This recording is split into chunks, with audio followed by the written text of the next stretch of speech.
আজকে আমরা একটা বন্দে ভারত ট্রেন বানাবো, তার জন্য দেখতে পাচ্ছ 1 কেজি ভিটুল নিয়ে চলে আসলাম। এগুলোকে আমরা চাকা হিসেবে ব্যবহার করবো। আর আজকের ভিডিওটা সেই লেভেলের হতে যাচ্ছে ভাই, তার জন্যই বলছি ভিডিওটা লাইক করে ভিডিওটা শেষ পর্যন্ত দেখতে থাকো। ট্রেনটা আজকে আমরা বানাবো সম্পূর্ণ কলা গাছ দিয়ে, তার জন্য দেখতে পাচ্ছ একটা বাগানে এসে হামলা করে দিলাম। দিয়ে কয়েক কোটি টাকা দামের একটা কলা গাছ নিয়ে চলে আসলাম আমাদের সুইমিং পুলের পাশে। তারপর আমরা কলা গাছটাকে অপারেশন করার কাজ শুরু করে দিয়েছি, কিন্তু এর কি হয়েছে,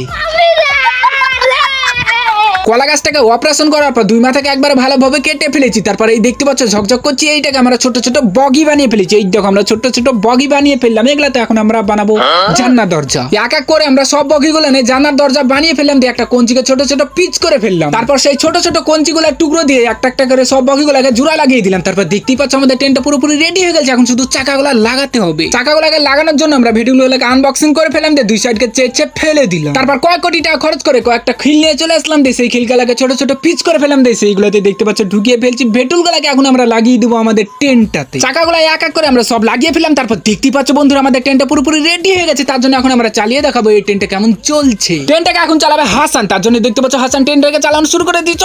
সেট বগি কেটে গেছে ট্রেনের ফার্স্ট স্টেজ, মানে বগি কেটে গেছে।